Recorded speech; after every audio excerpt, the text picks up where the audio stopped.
King Charles heckled in public. Is the British monarchy facing its biggest storm yet?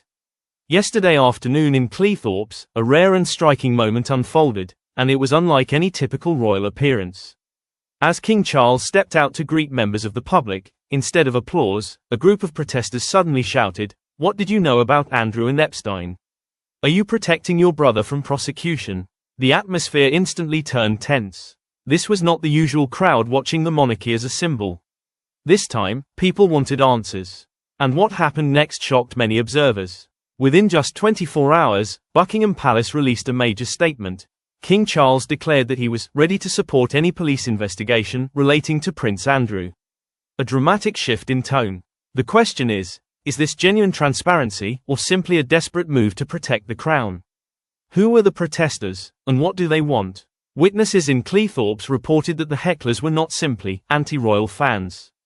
They appeared to include child abuse prevention activists, campaigners calling for accountability and transparency, anti-monarchy groups who argue the royals have lived above the law for too long.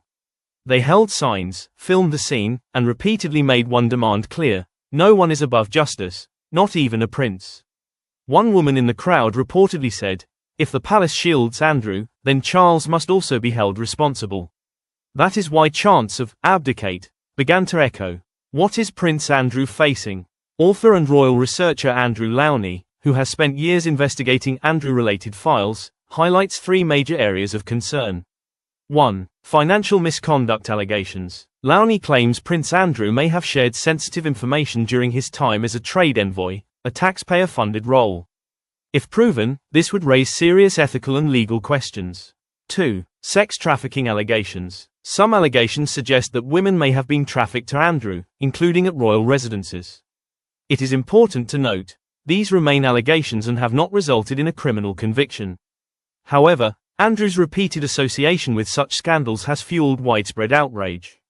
3. National security concerns. Lownie also raises concerns about Andrew's alleged links to individuals connected with Russian and Chinese intelligence networks. If such suspicions have any basis, this would not merely be a personal scandal, but a matter of national security. A long-running cover-up. Public anger is not focused solely on Andrew, but on the question, who protected him for so many years? Lownie alleges that Buckingham Palace, the Metropolitan Police, and even government officials may have helped suppress scrutiny by threatening journalists with legal action, refusing to release key files, avoiding transparency around sensitive documents. There have even been rumors that some of Andrew's private expenses may have been covered indirectly through public funds. If true, taxpayers would have every reason to feel betrayed. Could King Charles be forced to abdicate? This is the most explosive claim of all. Lownie argues that accumulated scandals and past secrecy could place Charles in an impossible position. He suggests Charles may eventually have to abdicate. And in Cleethorpes, some protesters began shouting, "Bring William in." William as a clean break. Lownie believes Prince William represents a potential reset for the monarchy, less directly tied to past controversies.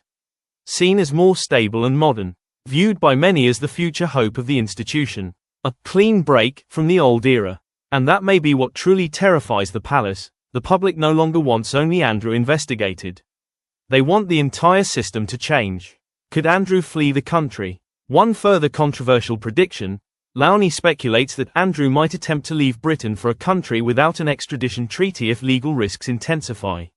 This remains speculation, but it reflects a growing belief among the public that Andrew may never face accountability like an ordinary citizen.